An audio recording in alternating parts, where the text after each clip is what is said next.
जय भारत जय संविधान। दोस्तों, आज हमारे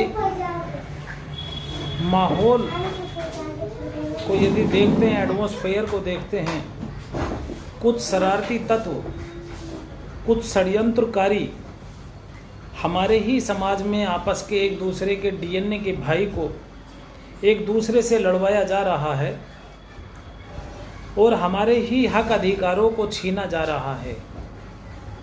आपस में एक दूसरे की बुराइयां करके या एक दूसरे की ऊंच नीच का वास्ता देकर करके एक हक अधिकारों को हनन करने का, छीनने का काम लगातार चल रहा है और वो षड्यंत्रकारी हमारे देश पर लगातार राज करने के लिए, उस शासन सत्ता को प्राप्त करने के लिए, सत्ता में बना रहने के लिए वो षड्यंत्र रचता है और हम नहीं समझ पा रहे हैं। हम आपस में ही एक दूसरे की ज़मीन जायदादों पर हमले करते जा रहे हैं।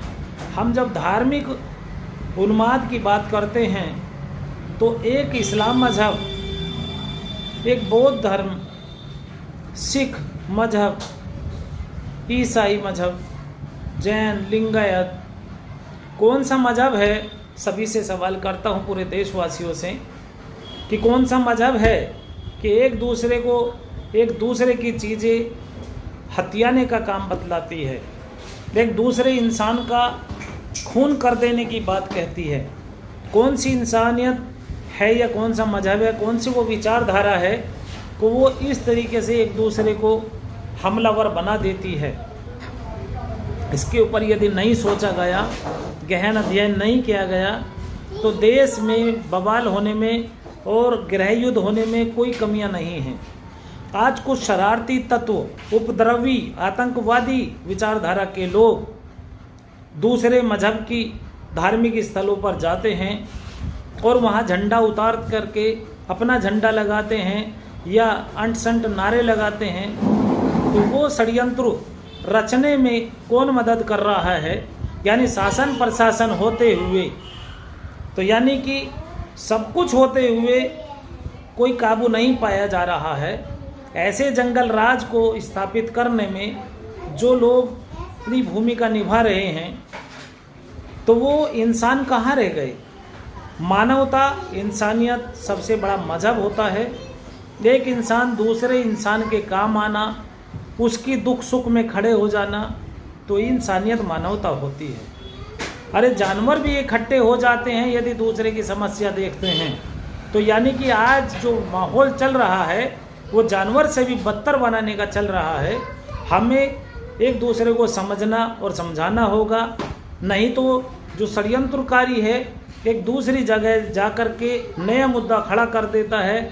आज हमारे देश में SC ST OBC या जो भी कोई चीज़ हम देखते हैं, एक ही वर्ग, एक ही इंसान के टुकड़े टुकड़े करके 6740 जातियों में बांट दिया गया और आज हम एक दूसरे की हक अधिकार छीनने वाला बन रहे हैं। आज एक ही देश में एक जगह जो लोकसभा सांसद क्षेत्र है, 5 लाख, 3 लाख पर, 4 लाख पर, 6 लाख पर एक लोकसभा बना दी जाती है।